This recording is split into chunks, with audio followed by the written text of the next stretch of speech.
okay. I didn't post anything yesterday.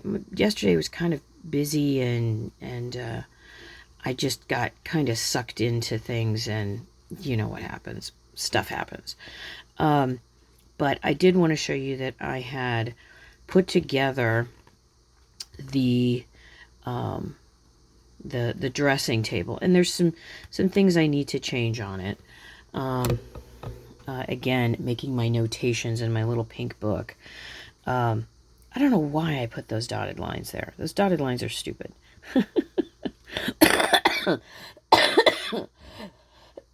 I'm sorry.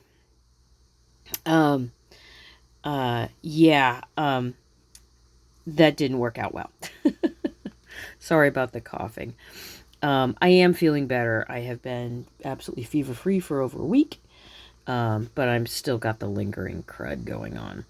But you can see here, I did try out some new stuff too.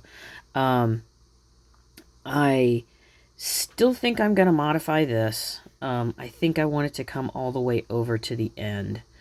And I don't know what I was thinking. I got to show this to you.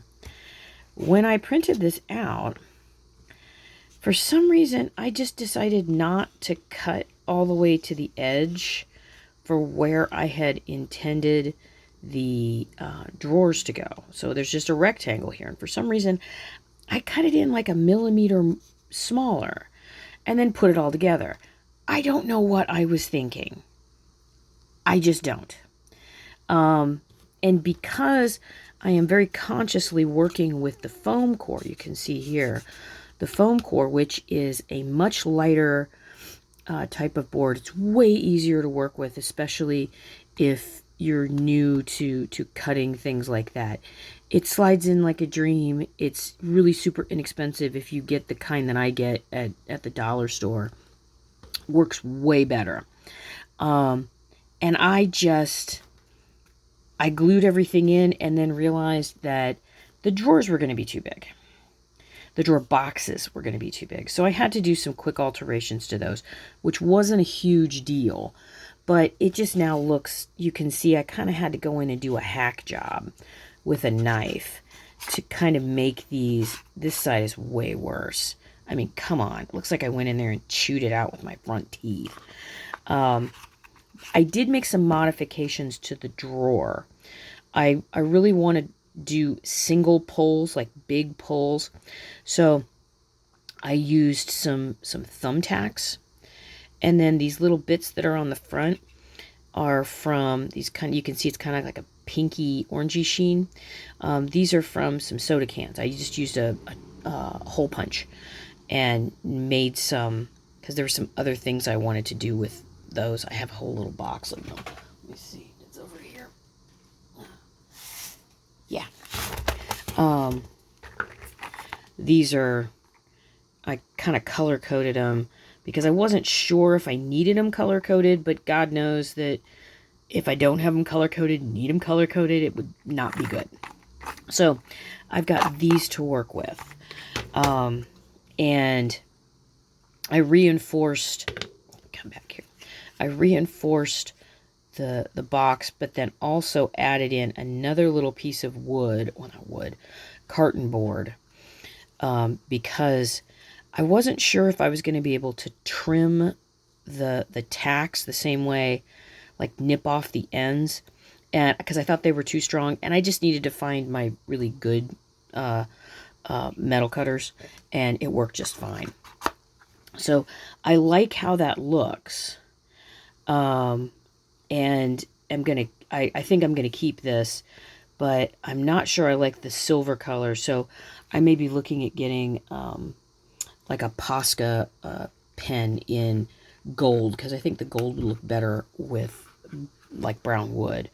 I'm pleased with how this turned out, except for this just got, I don't know what I was, ugh. This one is kind of okay. Again, it looks like I just sent rabid beavers in there to chew that out. I like how this little one came out, where I put the little metal facing little kind of thing there. Of course, it needs to be more complicated. It needs to be like centered and stuff. But I'm pleased with how that turned out. For some reason, some of my measurements got like whack-a-diddly. So I need like 5 millimeters here, 2 millimeters here. The bottom, I covered this up because it was like way off. Again, it's like you go back and I'm looking at the files and it's like, how can I not see that this is not in proportion? And also today, I'm going to do something different with the mirror. I'm going to see about cutting out and putting something reflective, tinfoil is what I've been using, and then a frame around it. So, wish me luck on that one. I also put together another nightstand, seeing as I got 900 of them. I decided to go with something. I really like how this turned out because it kind of looks like a... I wanted it to kind of look like a precious stone kind of thing, like an inlay. And I like how this one turned out a lot. It's a little bit different from the one I made before, which I like.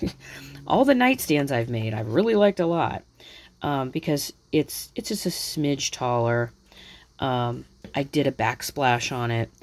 I need to round those off a little bit. And I like how the decorations, the decorative elements turned out on this one. And, you know, I didn't goof up the drawers on this one. And I did the same thing. You can see with that one, I actually accidentally poked a hole almost all the way through it. But I think I like the ones that, I really like the little different colors there. So if this one, if I did it in wood, a wood grain, and then added any decorative elements, I would pick a color and add, you know, some of those same colors prior to printing. Does that make sense? So this nightstand turned out really nice, and you can see I just used the white marker to get rid of some of those things there. I also cut out, because I changed some proportions with this chair, I cut this. This is the, I keep calling it a bedroom chair, but I think it's more like if you had a little, like, patio off your bedroom, this would be the kind of chair that it would be there, maybe. I'm not sure. Because I changed a little bit of this angle here, and it's meeting exactly where I want it to. And I changed you can see the tab here folds in and doesn't go around the back. I went ahead and added in another width of paper here because I don't like it when you try to glue the two together and there can sometimes be a gap. I don't like that. I have this other piece here, because this is a test piece as well, to go in, and you can see where it meets up, and I would just glue it on and cut it around here. And then the seat, which is right here, is what will go in. And you can see I've made sure I've got the angles on it, hopefully correct. Sorry, it's gotten a little rainy here, and I think it's aggravating my cough. And you can see here, I have that dotted line where the curve is supposed to start. Right, you know, it's 5 millimeters in. I don't know why I didn't do it with this one. You know, these are first proofs. So I'm pretty pleased with how these are going along. I cut out the little footstool as well. And there's a part of me that's like, when I look at something like this, it's pretty evident what has to happen.